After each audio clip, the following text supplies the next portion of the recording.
kedua. Kemudian dia capek, mungkin karena tiap hari sama Nyai Roro Kidul capek lah, baru mulai tahun 92 bikin Ijmi itu, kembali sedikit-sedikit ke Wali Songo kan itu. Nah, kekuasaan Nyai Roro Kidul ini kemudian disingkirkan kembali oleh bapaknya Amangkurat, yaitu Sultan Agung, yang ditemani oleh keris yang namanya Kiai Bolorojo.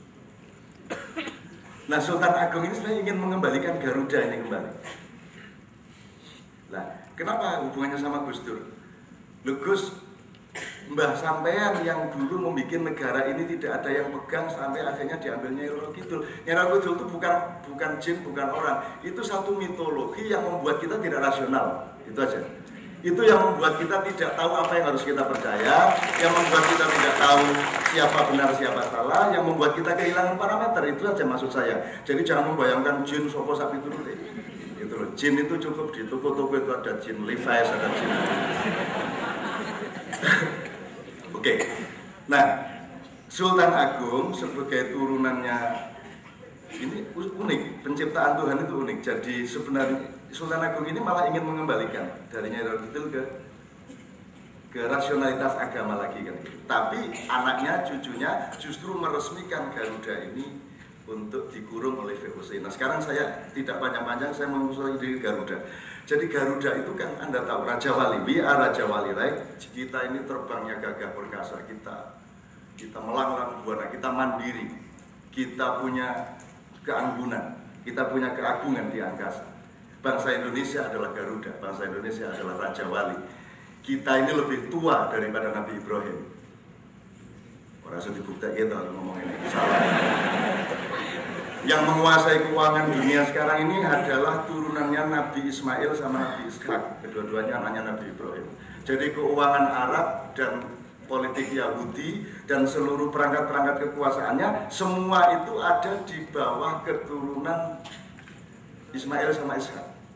Pertanyaan saya, kamu siapa? Gua turunan Nabi Ilyas atau siapa? Saya ingin mengatakan kepada Anda lebih tua dari Ibrahim. Induk Anda itu generasi ke-6 sesudah Adam. Ini susah dibantah juga karena penelitiannya juga belum ada. Tapi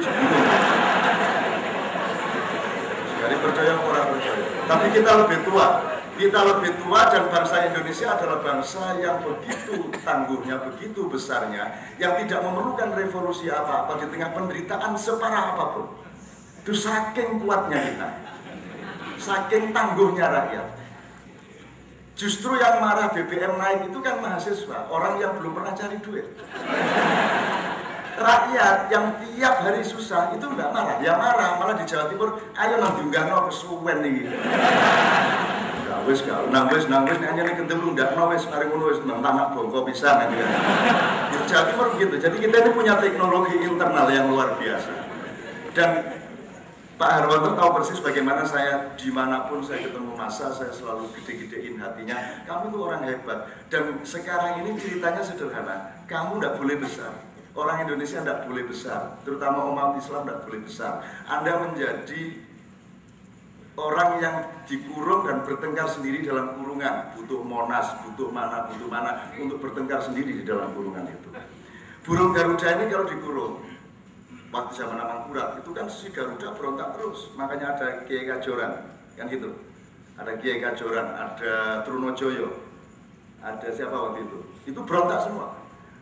Kenapa? Karena Garuda yang di dalam kurungan ini dia pernah punya pengalaman terbang, pernah punya kegagahan, pernah mengalami kemandirian. Tapi anaknya Garuda, dia tidak pernah terbang, sayapnya tidak pernah terlatih, kelopek dalam kurungan. Jadi dia tidak punya visi, dia tidak punya mimpi, dia tidak berani bercita-cita, dan dia tidak mandiri karena dia tadi sudah tinggal notol-notol. Dikasih oleh VOC itu makanan notol, itu anaknya. Jadi perbedaannya dengan bapak si Raja Wali adalah tidak pernah punya pengalaman kegagahan, tidak pernah eksplorasi angkasa, tidak pernah punya kemandirian, gitu ya. Sehingga juga tidak punya cita-cita. Itu bedanya sama bapaknya. Itu baru anaknya, cucunya, cicitnya, terus generasi sampai ke bawahnya.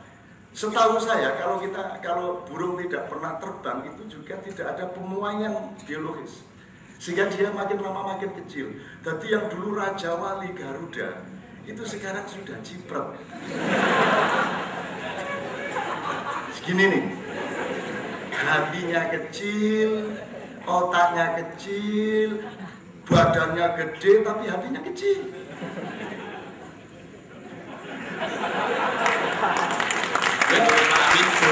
Tumo, iya. Awake sak kebo, atine sak tumo. Ya. Jadi kui Denowo Bungo, jadi itu kan raksasa ya. Raksasa ya Pak Amin. Raksasa tapi badannya toh gede, gagah, ganteng, tapi hatinya kecil. Sebenarnya yang salah Pak Amin.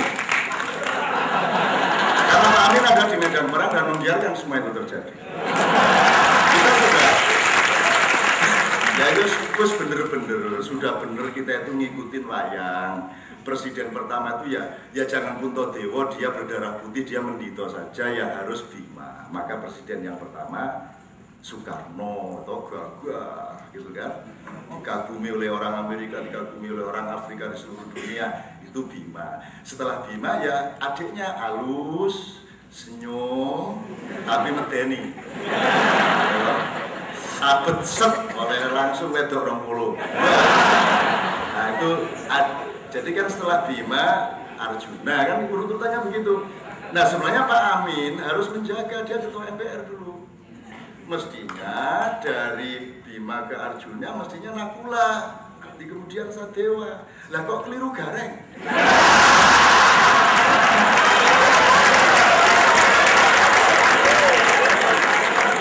Yang penting market ya tadi. Kok keliru Gareng ini? Tapi okay, fine. Gareng is not a bad person. Gareng is fine. Gareng is a philosopher. He's intellectual. Dia bahkan seorang budayawan yang baik. Dia punya kerendahan hati yang dilambangkan oleh tangannya yang gider satu dengan matanya yang juling satu, whatever. Dia seorang yang sangat polos, yang jujur. Memang betul-betul Gareng. Cuman kalau memang habis Gareng, itu mbok yabat. Mestinya kan Petro, lah kok keliru Bagong?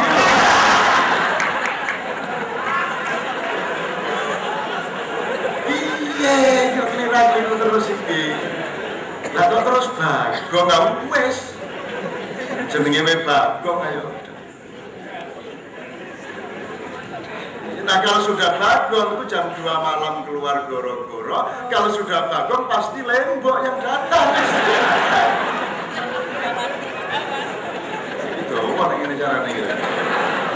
Saya ini mau ngomong serius tentang Garuda.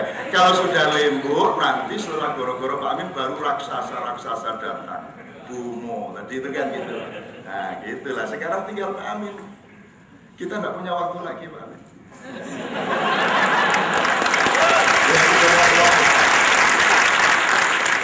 Ini masalah sejarah dan masalah nasib burung Garuda yang sekarang sudah menjadi emblem. You are a real special as a nation. Kamu bangsa yang luar biasa. Wah ini kalau, banyak sekali yang ingin saya tekankan lebih roh untuk Anda semua sebenarnya. Jadi kita punya waktu sangat sedikit Pak Amin. Ini jangan sampai lolos. Tahun 2012 jangan sampai belum ada turning point. Dan nanti tahun 2015 itu 70 tahun persis sesudah kemerdekaan. Dan tolong pelajari antropologi dan ekosistem, ekologi. Semua bencana dan kejadian besar di dunia itu 94% terjadi pada titik kelipatan 7. Ini bukan mistik. Memang kelipatan 7. Jadi itu kalau dilihat tahun-tahunnya terjadinya, jadi tsunami di zaman Musa, tsunami di zaman Nabi Nuh, tsunami Aceh, segala macam. Kalau Anda lihat tahunnya, itu semua pada kelipatan 7. Dan peristiwa-peristiwa besar di dunia ini juga selalu ada indikator terhadap 7. Kita dijajah Belanda juga setengah kali 7, dijajah Jepang setengah kali 7. Maka buku ini saya sebenarnya kasih nilai 9, cuma demi 7 saya kasih nilai 7 bukunya.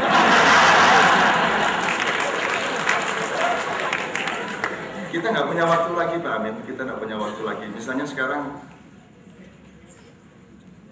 sebelum saya mengurut sedikit ini, saya kan ada beberapa rekomendasinya Pak Amin yang ingin saya tegaskan aja, tidak ada yang salah, bukunya Sofek ada, bener, semua gue lah.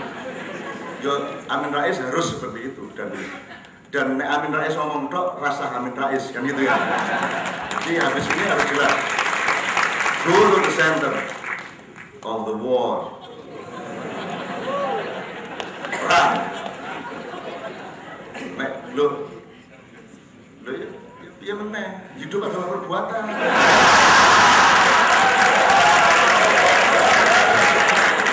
Sebentar, saya menyingkir sedikit. Sudahlah, saya kira sudah cukup, kita sudah paham kok salahnya apa, utangnya berapa, seharusnya logikanya pangkur jengkelang, udah ngerti semua. Kita udah tahu persis apa saja, sudah dari yang gede sampai yang kecil. Kita sudah tahu dulu ada neokolonialisme, sekarang ada neoliberalisme. Kita dulu ada politik etis, sekarang ada politik etis di perusahaan dan di LSM. Sudah tahu lah, kita sudah tahu. Cuman masalahnya sekarang sudah kita berhenti mengeluarkan energi untuk nyalain siapa-siapa. Nggak usah nyalain SBY. Mesake. Isone ning ngono kuwi.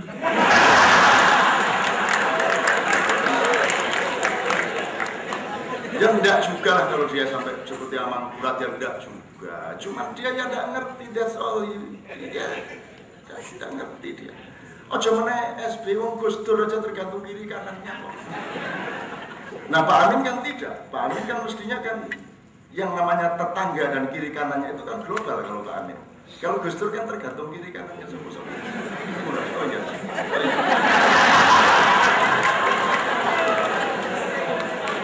Bikin dekret aja ya, lapo tuh sampean gawe dekret itu lapo sampean itu, jangan ngerepoti sampean. Ya apa sak wis suwe gak ono dekret.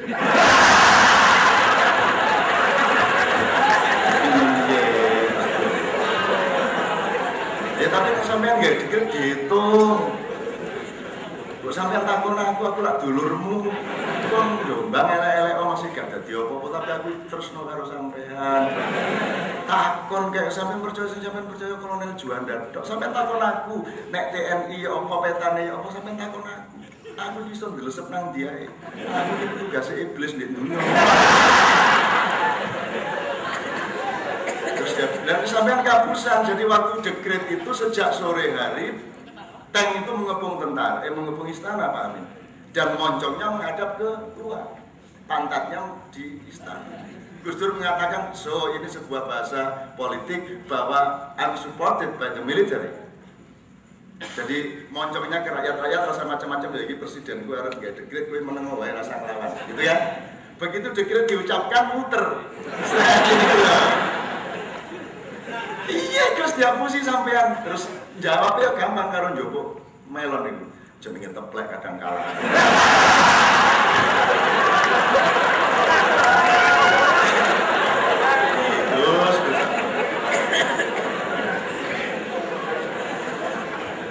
Jadi mohon maaf saya ini setiap sahabat saya cintai dan saya bantu. Begitu dia naik saya tidak mau ketemu lagi, tapi begitu dia turun saya orang pertama yang datang.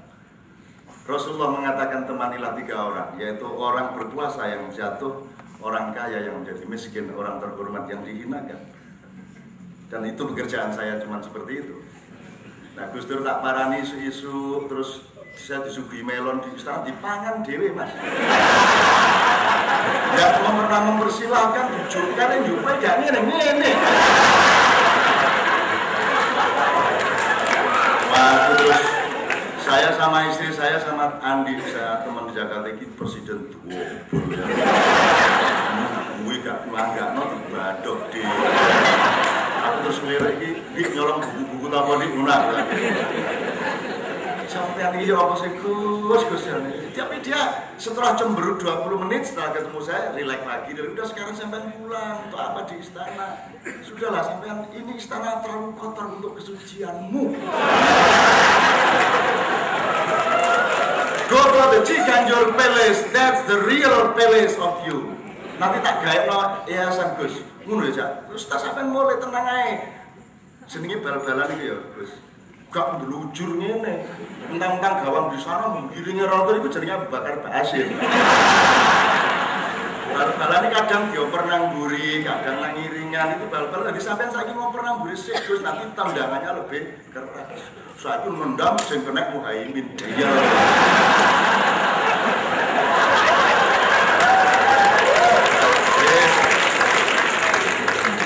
Oke.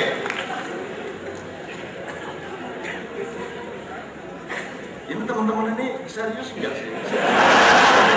Saya ini sebenarnya mau ngomong sangat serius about the poor Garuda ini. Pak Amin sekarang nggak boleh Garuda tumbuh, Pak Amin. Pak Amin di sini mengatakan belum ada pancaran cahaya yang muncul di ujung lorong, kan begitu di buku itu. Pak Amin nggak boleh. Ini bangsa nggak boleh besar. Yang mengatakan tadi Pak Mukhtar Masud ada satu aliansi kekuasaan politik, ekonomi, sosial dan kebudayaan yang memiliki satu desain global internasional sedemikian rupa sehingga orang Indonesia itu begini sudah diselidiki segala macamnya. Ini jangan sampai besar ini bangsa. Kalau sampai bangsa ini besar, susah dunia. Karena besarnya orang Indonesia itu besar yang tanpa ngasorake. Kita ini orang Indonesia itu kalau berkuasa tidak di atas, di bawah. Jadi sendok. Jadi kalau kita berkuasa justru di bawah, disendok ya gak apa-apa. Artinya disendok itu kapan-kapan dicalokin. Dan itu kita punya. Makanya kita ditindas kayak apapun itu tidak percaya sama omongannya Pak Amin. Coba rakyat, ya memang mengeluh tapi nanti prakteknya mereka tidak merasa ditindas. Karena kita ini saking hebatnya bangsa. Bakatnya luar biasa, apa saja bisa. Olimpiade ilmu pengetahuan selalu nomor 1. Mahasiswa Indonesia di luar negeri selalu cum laude. Teater, puisi, gak usah latihan, tekorono gak mendadak nomor 1. Apa saja. Indonesia ini manusianya dahsyat. Dan dulu malaikat Israel ngambil tanah liat itu di Pulau Jawa. Ambil tanah liat karena disuruh Tuhan, coba nanti kamu bikin patung, saya mau bikin Adam. Nah, yang berhasil ngambil tanah liat itu, tanah liat di Arab gak ono. Tanah liat ya di sini.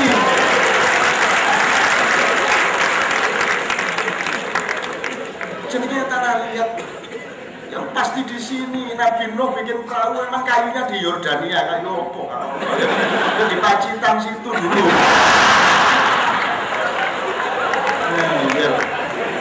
Anak buahnya Nabi Musa itu di Quran mengatakan, Nabi, kalau memang kamu dicintai oleh Tuhan, mbok minta makanan, kacang, bayem, sayuran, timun. Mana ada orang Arab golek timun nih? Jadi anak buahnya Musa itu mesti negara Lamongan. Wa adasiha wa basoliha, semua makanan tropis yang disebut. Kita ini dibikin ciper, jadi kamu tidak percaya diri. You are a great nation. Mohon maaf Pak Moderator. Satu indikator aja. Bahasa kita. Kalau bahasa Indonesia itu kan cuma bahasa perjanjian pengantenan. Jangan diandalkan. Bahasa asli kita adalah bahasa Sunda, bahasa Jawa, bahasa Melayu, bahasa Tagalog, bahasa Batak, semua itu jadi dari satu induk. Dan peradaban yang tertua ada tercermin di dalam kekayaan dan detail bahasanya, betul kan? Betul kan? Untuk tercipta satu kata kan bisa butuh 10-20 tahun, bahkan bisa 100-200 tahun. Di seluruh dunia ini udah gak angel-angel ke sapa wis. Mambu. What is mambu in English? Bad smell. That's all.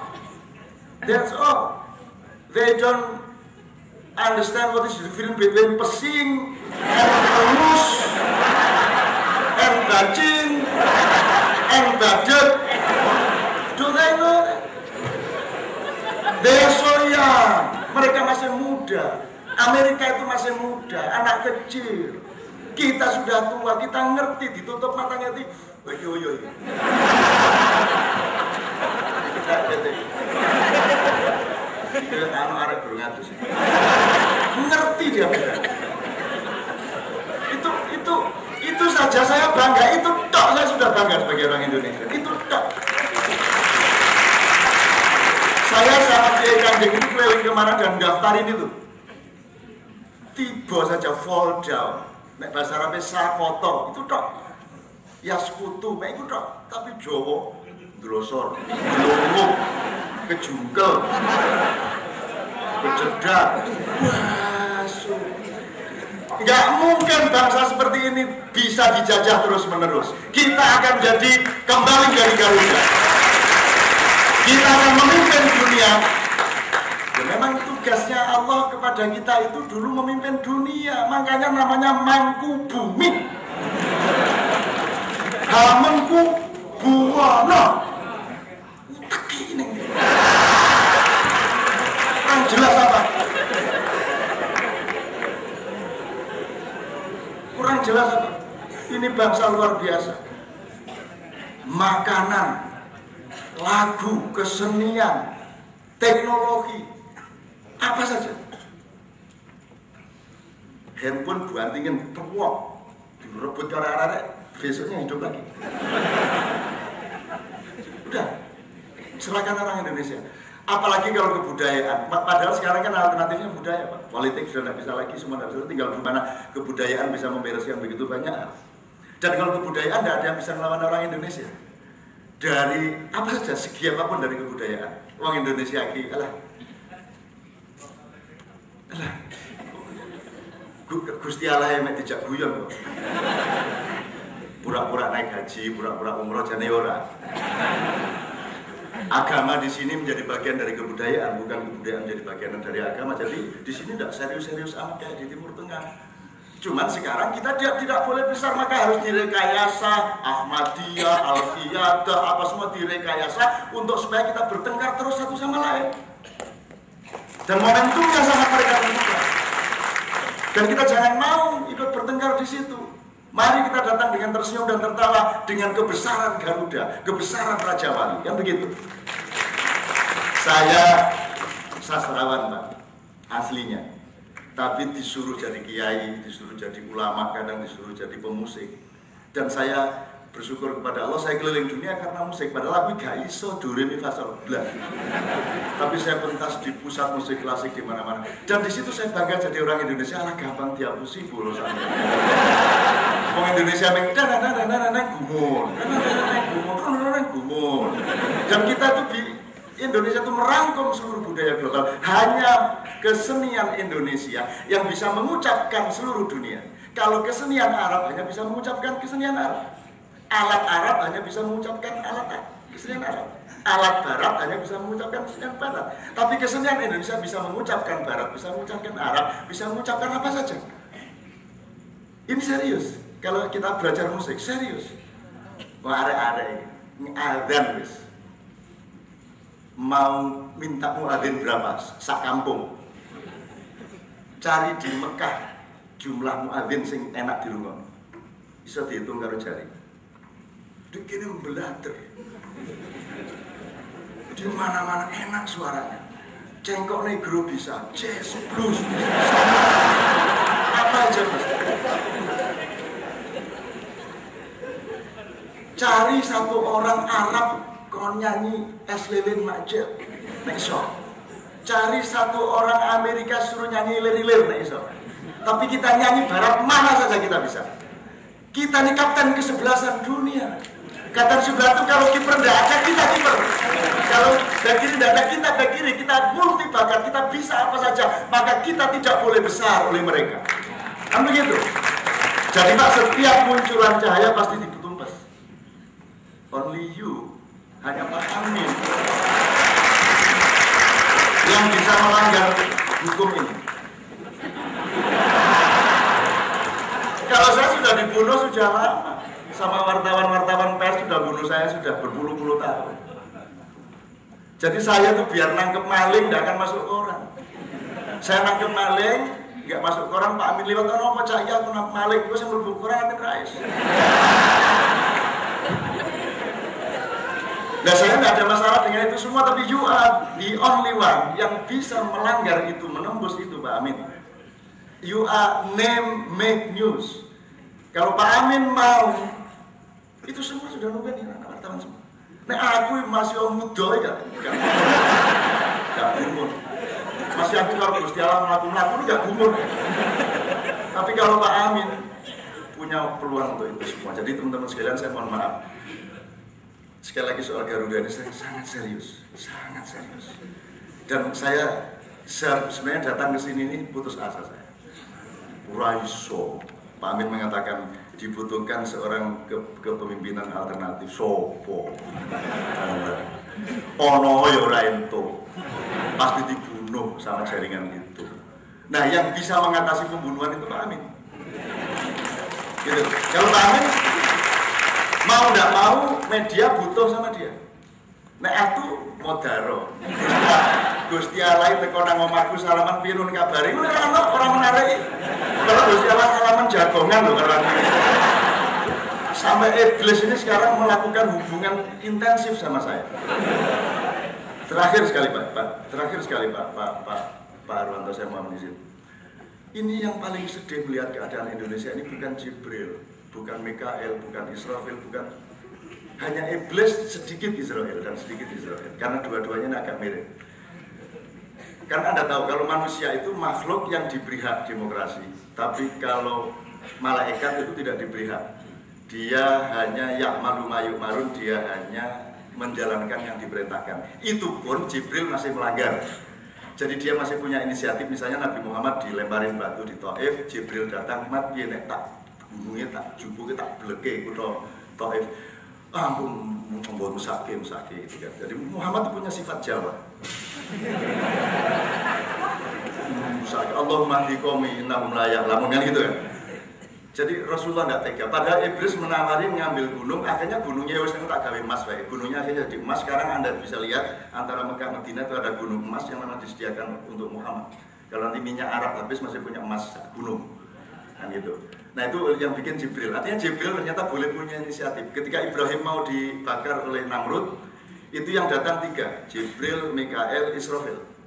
Jibril, Israfil, Israel. Jibril menawarkan ambil gunung untuk ditimpakan ke istana Fir'aun. Si Israfil menawarkan akan meluapkan air laut untuk supaya mematikan api itu, dan Israel menawarkan angin badai. Jadi nanti kalau ada angin puting beliung, ngomongnya Mas Israel ampun toh, gitu aja ya. Itu nanti Joko Jabinya seperti itu. Kalau ada tsunami, sebutlah Israfil, kan gitu dan seterusnya. Ternyata mereka yang satu menawari dan Ibrahim menjawab, kalau itu perintah Allah silakan dijalankan wahai malaikat, tapi kalau itu inisiatifmu tolong nggak usah dijalankan, biarkan Allah sendiri yang menolong saya. Nah, siapakah iblis? Seluruh peradaban di dunia ini hanya menghasilkan dikotomi, ini kerajaan Tuhan, ini kerajaan iblis, dan itu kesalahan luar biasa. Dan orang Indonesia ini saking malasnya selalu tiap hari cari kambing hitam, dan asal ada kambing hitam senang. Sekarang FPI ini senang mengutuk, wah kita jadikan permainan omongan di warung di mana FPI gini-gini. Kita suka sekali, dan kita tidak paham bahwa ada struktur global yang membuat kita ini bertengkar terus. Jadi saya tidak mau ikut mengutuk-ngutuk. Kalau saya memang disuruh mengatasi masalah, let's duduk bersama dan semua pihak. Aku dulu diminta tolong Inul sama Omai Rama. Omai Rama juga minta tolong saya sampai dia menghancurkan ekonomi saya itu Omai Rama. Nangis aku. Aku pas di Kairo ditelepon Omai Rama, Ustaz, Masya Allah ini konspirasi Kristen ini Ustaz. Masya Allah, Allahumma sholli ala Muhammad. Waduh, aku ditelepon suwe. Iki apa iki telepon di Mesir ditelepon saatnya suwe nih handphoneku. Nah, Masya Allah, maaf ya, kelas ya sudah. Loh, kenapa tergesa-gesa? La, ada Telkomsel. Larang ini aku.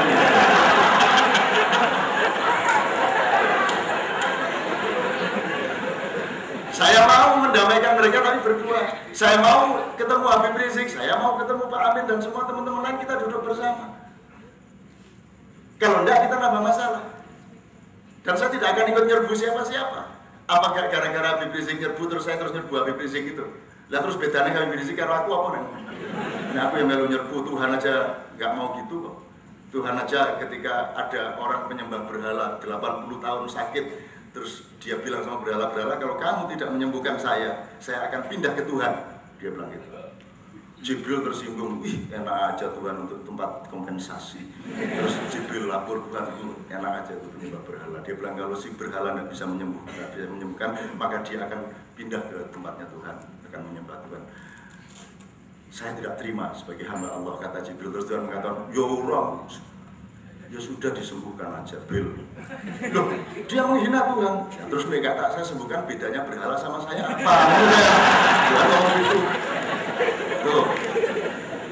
Jadi teman sekalian, saya ngomong iblis itu sebenarnya hanya untuk mengatakan bahwa sudahlah kita jangan cari kambing hitam. Sekarang hidup adalah perbuatan. Oke, kita menjadi penggembira semua dan revolusi harus terjadi. Bukan revolusi menggulingkan kekuasaan. Begitu Anda pegang kekuasaan, lakukan revolusi. Kan begitu? Begitu Pak Amin pegang kekuasaan, lakukan revolusi. Sebab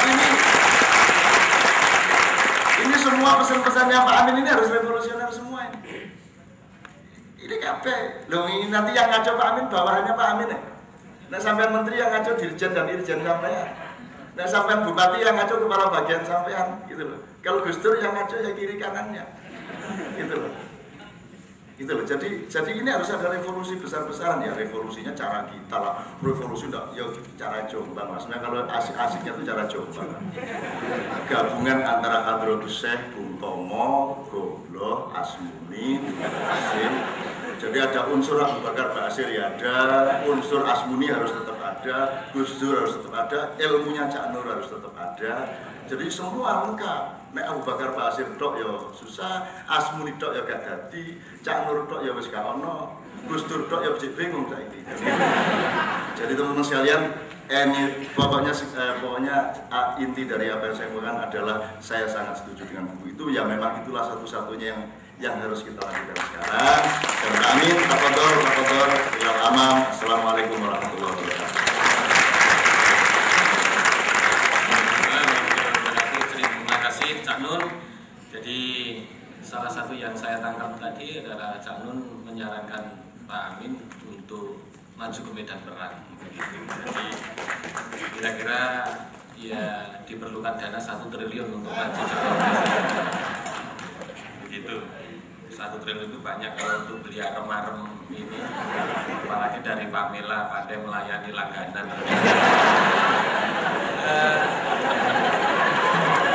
Kita 5 menit lagi akan diberi rangkuman oleh Pak Amin, terutama menanggapi ketiga pembicara, dan setelah itu kita diskusi sedikit lah, paling tidak sampai 12:30 begitu.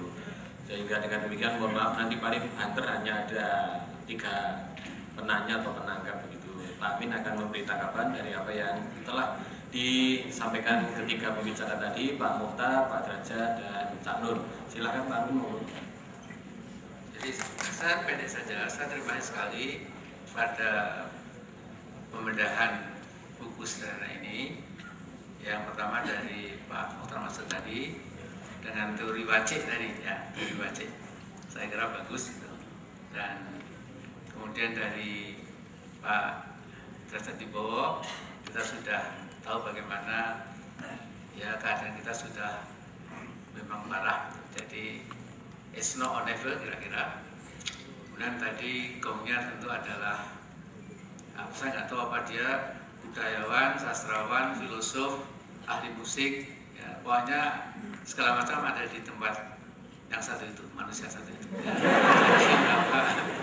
Saya pernah ngomong sama Cak Nur ini ketika di Finlandia. Saya sering mendengar bagaimana sambutan berbagai kota besar di muka bumi ini terhadap Kiai Kanjeng itu, sejak dari Sydney sampai ke Paris sampai ke Amerika dan lain-lain. Nah, saya sudah udhunul yakin, ya, sudah mendengar sendiri, dan ainul yakin, bahkan akhirnya hakul yakin, bagaimana memang seperti kata Cak Nur tadi, ternyata manusia Indonesia itu bisa bisa melampaui ya segala macam kebiasaan bangsa-bangsa lain. Jadi waktu itu ya di forum seperti ini ada audiens yang kursinya seperti ini, lantas Cak Nun mengatakan yang dibawa cuma amatiran gitu. Tapi waktu itu semua musisi Finlandia, ahli orkestra, ahli ahli musik itu mengatakan bahwa itu luar biasa. Ya. Padahal Cak Nun ini nggak pernah sekolah musik gitu. Tapi itulah saya kira pesan dari Cak Nun tadi adalah bahwa kita ini bangsa besar, kita bangsa yang punya potensi. Cuma barangkali seperti citra wayang itu kita menderita sindrom Hanoman. Jadi kata wayang itu, Hanoman itu sesungguhnya kera yang sangat sakti yang bisa mengalahkan ya siapa Rahwana itu. Tapi dia merasa masa saya cuma kecil, saya cuma kera, saya disuruh menghadapi super power Rahwana di Ngalengka Diraja itu, tentu tidak bisa. Tapi teman-temannya, pamannya Sugriwa Subali mengatakan, Hanoman, Anda itu mampu, Anda bisa, bersama kita bisa. Indonesia bisa, cuma bisa apa nggak jelas ya. Nah kalau ini bisa dalam arti menaklukkan kezaliman Rahwana, bisa mengakhiri kesewenang-wenangan Rahwana. Ternyata dia meloncat dari Pulau Satu ke Alengka Diraja itu dan akhirnya menang. Jadi bangsa ini mungkin ya, diperlukan semacam itu. Kita ada sindrom Melayu barangkali ya, merasa sudah inferior, merasa sudah ya kalah sebelum bertanding. Jadi yang disuntikan oleh Cak Nun tadi saya kira adalah sesuatu yang memberi semangat bahwa kalau kita betul-betul mau melepaskan diri dari cengkeraman mentalitas yang ada itu, insya Allah kita betul-betul bisa membangun kemandirian, kedaulatan dan ya rasa percaya diri kita ini untuk mengatasi masalah-masalah ya, ekonomi, sosial, hankam dan lain-lain. Saya kira itu aja. Terima kasih. Soal maju perangnya itu, Pak. Soal maju perangnya itu, Pak. Jadi saya masih ingat waktu Cak Nun mempersilahkan saya memberikan sambutan pendek sebelum penampilan Kiai Kanjeng itu. Dia mengatakan, now let's listen to a short speech which will be given by our next president. Kan beliau bilang begitu ya. Saya pikir wah kalau rakyat Indonesia seperti Cak Nun semua BCW saya jadi presiden ya. Cuma ya artinya ya Pak M. H. Najib ini saya kira waduh nanti mengenai diri saya tuh ya, jadi nggak enak juga. Jadi maksud saya begini, ini juga banyak wartawan, jadi presiden gimana untuk merespon menyauti tantangan Pak M. H. tadi. Bahkan beliau mengatakan, Pak Amin, you are the only man who can go through apa tadi itu, bisa menerobos dan lain-lain. Jadi saya menunggu wisik dari atas. Jadi kalau wisiknya nggak datang juga, saya akan tanya sama Cak Nun lagi, gimana Anda ada wisik enggak? Apa Anda bicara dengan malaikat Jibril, Mikael dan lain-lain? Nah, memang ada, ya Bismillah gitu ya. Tapi kalau belum ada, ya nanti kita masih tunggu wisik. Saya kira sekian, mungkin serang keluar untuk tanya jawab. Nyuwun sewu saya interupsi di DPR. Tapi hati-hati Pak, harus dibedakan itu wisik malaikat atau wisik iblis. Baik, para hadirin 3-1 dari sana ya yang wah nomor 1 ini. Ya, terus yang kedua ya oke. Oh tidak ada ibu ya, ibu yang berbaju hijau kerudung putih ya silakan.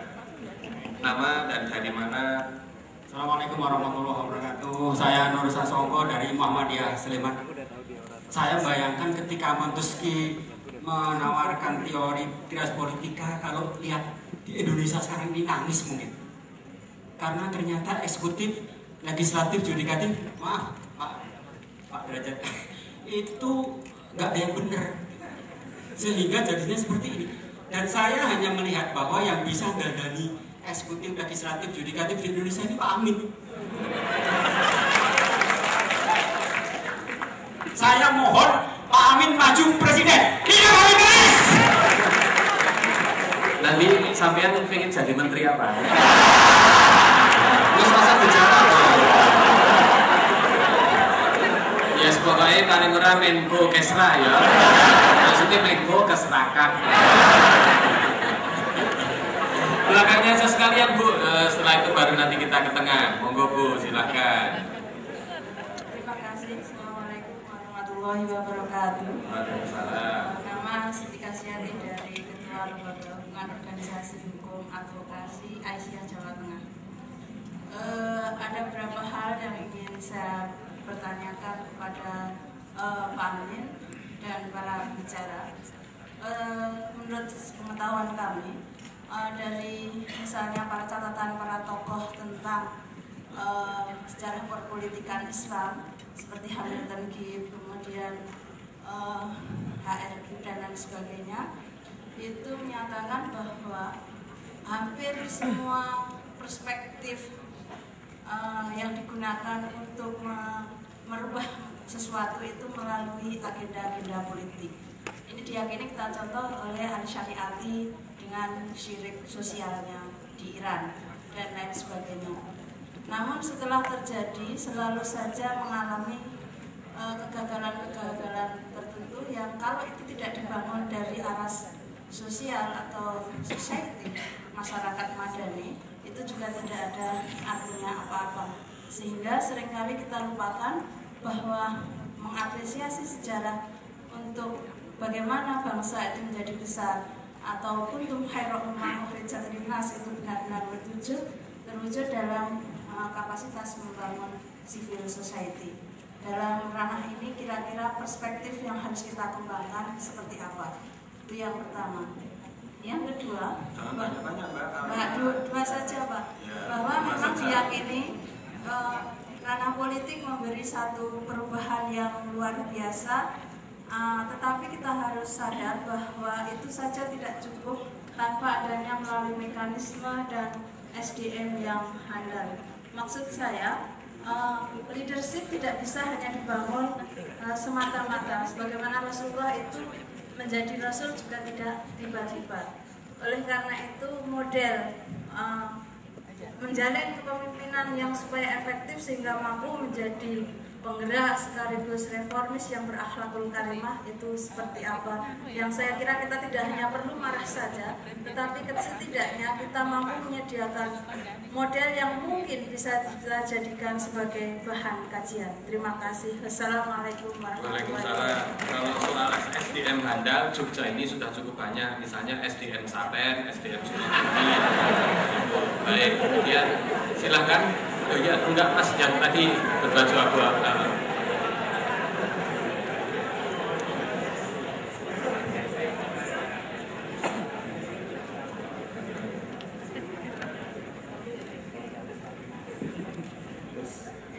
Assalamualaikum warahmatullahi wabarakatuh. Waalaikumsalam. Saya ada dua pertanyaan, Pak. Lo namanya dulu. Iya. Begitu lahir terus diberi nama kok nggak ditanyain. Nama saya Darmawan, saya dari MMUGM. MM itu mesti Muhammadiyah. Ya, silakan Mas. Yang pertama, saya tujukan kepada Bapak saya, Bapak MH Ainun Najib. Ini bukan Anda MM, ini MH gitu. Untuk yang satu ini saya sepakat dengan Pak Amin Rais bahwa I love you so much, Pak. Ini kan signal Kak. Ini kan signal.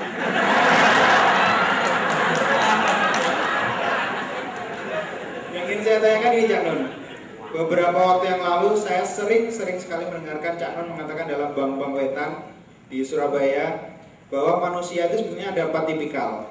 Manusia yang tahu atau manusia pintar yang tahu bahwa dirinya itu pintar, manusia pintar yang tidak tahu bahwa dirinya itu pintar, dan manusia bodoh yang tahu dirinya bodoh, dan yang terakhir adalah manusia bodoh yang tidak tahu bahwa dirinya itu bodoh. Saya ingin dalam kesempatan kali ini Cak Nun sedikit membahas tentang itu dan merefleksikan kaitannya dengan apa yang telah dikemukakan atau apa yang telah disampaikan oleh Bapak Amin Rais. Dan yang kedua, pertanyaan saya kepada Pak Amin Rais, Saya sehari semalam sudah sempat membaca dan membuka buku dari Bapak. Timbul suatu pertanyaan besar dalam diri saya bahwa data yang disampaikan Pak Amin Rais itu sangat-sangat luar biasa, dan untuk kedepannya kita perlu suatu roadmap. Jadi kita perlu suatu arahan bagaimana kedepannya bangsa ini untuk melangkah. Tapi saya menemukan suatu kelemahan Pak di situ. Kelemahan itu adalah kita di sini tidak memiliki sosok seorang pemimpin yang akan membawa kita menjadi bangsa yang apa yang Pak Amin cita-citakan. Saya rasa sama dengan Cak Non juga Bapak yang di sebelah sana, mungkin pada kesempatan forum kali ini Bapak Amin Rais juga menyatakan bahwa beliau siap untuk mempertanggungjawabkan apa yang telah dituangkan dalam bukunya, dan beliau siap menjadi presiden Indonesia. Terima kasih. Assalamualaikum warahmatullahi wabarakatuh. Waalaikumsalam. Jangan memprovokasi loh. Soalnya tadi saya sudah mancing ya orang Pak E. Baik. Mungkin satu lagi dari yang muda, perempuan dan muda. Nah, ya oke, ya berbaju merah. Oh, Pak Habib Rizik juga. Oh ya sudah, karena jauh-jauh dari Jakarta udah hanya 5 ini ya. Silakan.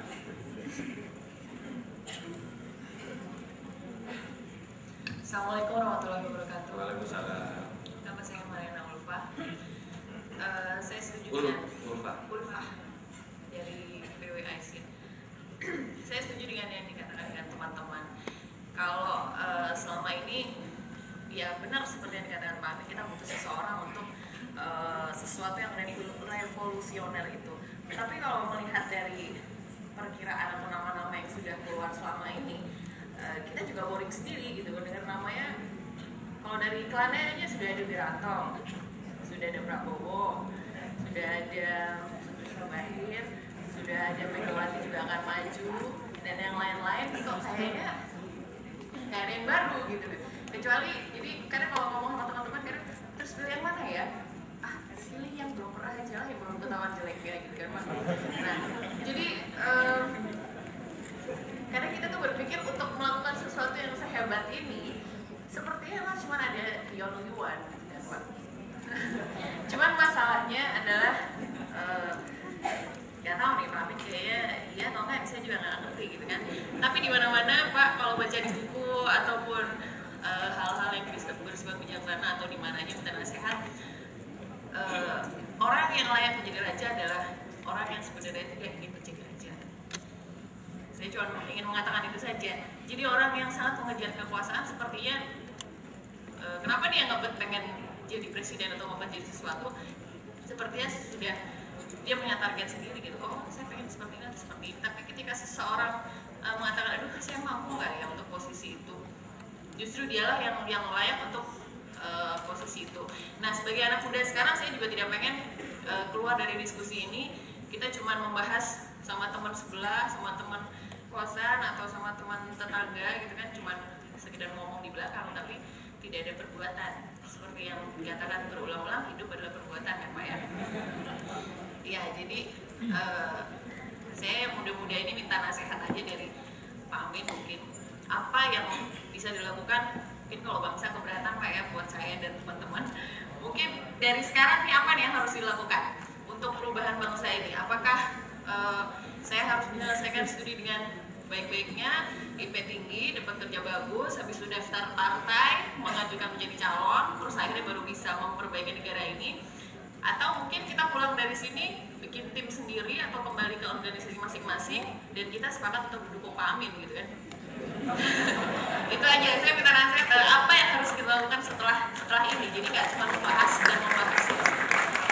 Mungkin yang paling pendek dalam jangka waktu pendek ini menikah dulu begitu.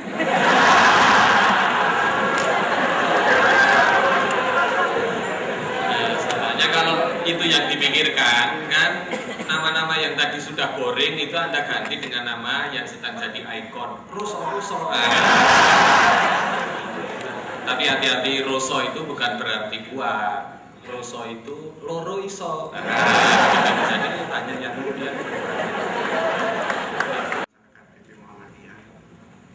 yang dilucuti oleh rezim neoliberal adalah kedaulatan bangsa kita, kedaulatan negara kita, kedaulatan untuk melindungi, kedaulatan untuk meregulasi, kedaulatan untuk memenuhi kewajiban negara terhadap hak-hak rakyat, obligation to fulfill, obligation to protect, dan sebagainya. Saya terus terang sangat tercerahkan ya, dengan diskusi hari ini, lebih dari yang di Jakarta Pak Amin, karena ada 3 tokoh yang kemudian melengkapi dengan analisis sosial, dengan satu perspektif ekonomi politik yang begitu luas, dan juga perspektif budaya yang begitu kaya dari saudara saya MH. Itulah sebabnya ketika rapat Majelis Pemberdayaan kira sebulan yang lalu saya menyampaikan perlunya kerja yang program-program Baromijul Amal atau program aksi itu berbasis kepada analisis sosial dan struktural seperti yang disediakan oleh Pak Muhtar Masud tadi. Saya khawatir betul bahwa negara kita kalau tidak dilakukan apa yang disebut oleh Pak Amin sebagai satu agenda yang mendesak, itu betul-betul akan terjadi seperti yang disebut oleh Noam Chomsky, yang disebut oleh Pak Amin tadi sebagai failed state. Saya sengaja membawa bukunya Noam Chomsky yang terakhir, Failed State, The Abuse of Power and the Assault of Democracy. Jadi memang failed state itu bukan karena luar macam-macam, tapi terutama abuse of power and the assault of democracy. Dan ini persis ayat yang bagian kedua yang dibacakan oleh Qori atau Mukri tadi, walakin kadzabu fa'akhadnahu bima kanu yaksibun. Oleh Allah akan diambil seluruh tadi kenikmatan-kenikmatan tadi. Itulah sebabnya saya ingin bertanya justru kepada saudara saya MH. Tadi aneka macam permainan yang untuk mengkerdilkan itu bukan hanya bagaimana mengatasi, tapi strategi budaya apa. Kalau tadi kawan MM tadi roadmap, ya tentunya roadmap itu ada strategi budaya. Nampaknya ada yang tidak dalam kerangka strategi budaya, sehingga 10 tahun itu seperti yang sekarang terjadi.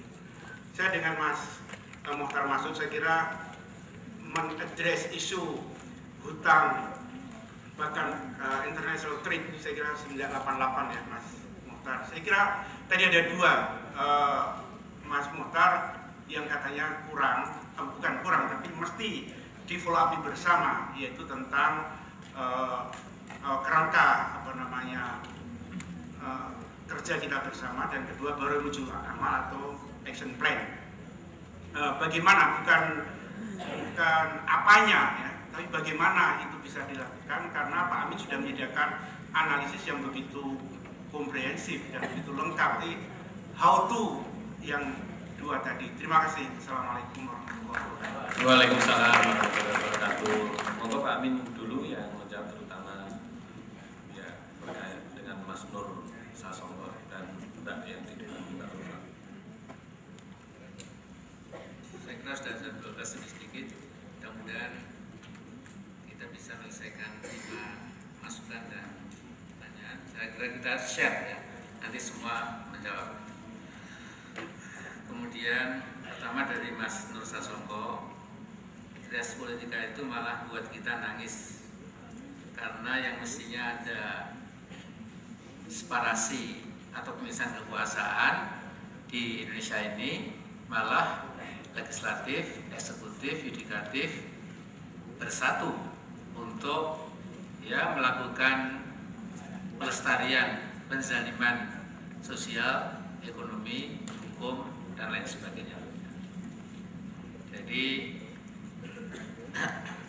memang dalam teori demokrasi itu sekarang wujudnya demokrasi di Amerika misalnya, tetapi yang bergerak menentukan arah demokrasi itu adalah kekuatan korporasi besar yang kawin dengan kepentingan militer, kepentingan politik, kepentingan ideologi, kemudian juga menyewa co-opted intellectuals dan lain-lain untuk melestarikan katakanlah ya tadi kezaliman sosial, ekonomi, politik secara global itu.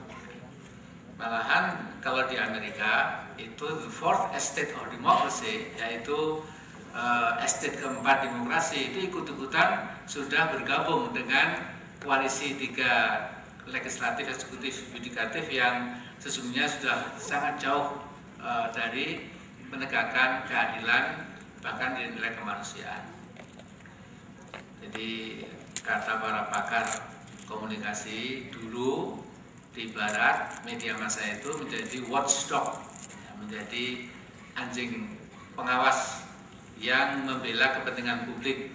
Dia akan menyala keras media massa itu kalau ada kepentingan publik yang dinodai atau dicidrai atau dihempaskan oleh kekuatan-kekuatan tadi, gabungan 3 hal tadi. Kalau estate pertama, 2, ketiga itu sudah bergabung untuk melakukan pelestarian ketidakadilan, masih ada harapan, yaitu estate keempat, yaitu media massa.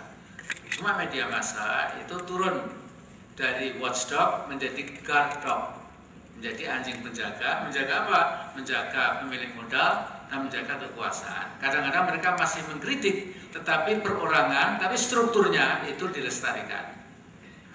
Lantas turun lagi dari WhatsApp menjadi laptop, jadi anjing pangkuan yang dipangku itu loh, ya, yang kecil ya kikik gitu ya, yang selalu lucu, jinak, tidak pernah menggigit, asal diberi makan minum yang mencukupi. Lama-lama dari laptop menjadi sirkus dog. Nah, di anjing sirkus itu dia bisa menari-nari, bisa buat salto segala macam tanpa pelatih ada di situ. Sudah tahulah bagaimana cara memainkan ya seperti memainkan media massa untuk melayani kepentingan modal dan kekuasaan itu, seperti sirkus dog yang memainkan peranannya itu bahkan tanpa adanya pelatih yang sudah sangat piawai. Jadi Mas Narso-Songko, inilah saya kira masalah yang betul-betul harus kita perhatikan, karena kadang-kadang buat teman-teman yang masih reformis itu lantas dari mana jalannya. Jadi saya pernah datangi teman-teman ASM, ada Mas Khalid Muhammad dari Wali, ada Mbak Maimunah dari jaringan advokasi tambang Jatam, ada setengah lusin yang lain teman-teman ASM itu dari berbagai bidang. Kita mengatakan kira-kira Pak Amin kita sudah menjelang frustrasi, ya. Karena apapun yang kita hentakkan, kita seminarkan, kita publikasikan itu tidak bergaung sama sekali. Jadi lewat apa? Gitu. Kalau media massa pun, ya, tapi mungkin bukan media massa di sini ya, saya nggak tahu ya. Media massa juga sampai sudah tidak mengusung kepentingan publik, itu pertanda musibah demokrasi menjadi semakin berat. Nah, jadi gimana Pak Amin? Saya mengatakan, ya kalau sejauh yang saya ketahui, para nabi itu ada 2 kategori. Ya. Nabi Ulul Azmi, termasuk Nabi Muhammad, dan nabi biasa-biasa saja. Nabi Yunus itu nabi biasa-biasa saja. Ya. Beliau dapat wahyu, dapat guidance dari Allah, tapi juga pernah putus asa. Ya. Jadi kalau Nabi Yunus sudah boleh putus asa, ya kita tentu bolehlah putus asa. Ya. Apalagi kita ini cuma manusia biasa. Jadi kalau kita misalnya jadi apatis sampai sekian saja, peduli amat dengan keadaan bangsa dan lain-lain, ya mungkin Allah mengampuni. Ya. Cuma untuk ini kita harus tahu Pak Ainun yang sudah ketemu malaikat Jibril gimana, apa betul apa enggak itu ya. Jadi menurut saya dalam perjuangan ini mungkin saking beratnya bisa saja lantas sudahlah kita give up ya. Tetapi Nabi Muhammad itu SAW itu tidak pernah give up ya. Sampai-sampai kan dalam Quran itu dikatakan hatta zulzilu ya, hatta yaqulatina waladina ummatan nasrullah. Jadi ketika sudah shaken, ketika Nabi dan para sahabat itu sudah betul-betul sudah grogi gitu. Sampai-sampai Nabi yang demikian kuat itu bertanya, mata nasrullah, kapan datang pertolongan Allah? Dan Allah mengatakan, ala inna nasrullahi qarib, ketahuilah pertolongan Tuhan itu sudah dekat. Nah, jadi menurut saya gimana caranya? Pokoknya keep going, keep walking, keep running, keep working, terus saja. Ya. Dan seperti kata Billy Ocean yang nyanyi apa? penyanyi apa, saya nggak tahu video termasuk penyanyi rock apa, dia mengatakan when the going gets tough, the tough get going. Nah, jadi kalau perjalanan sudah mulai berat tetapi bergerak, itu pertanda bahwa yang berat pun juga sudah mulai bergerak. Dengan kata lain, Mas Nur Sasongko, kita nggak usah putus asa. Ya. Ingat tadi dari Pak apa namanya Kiai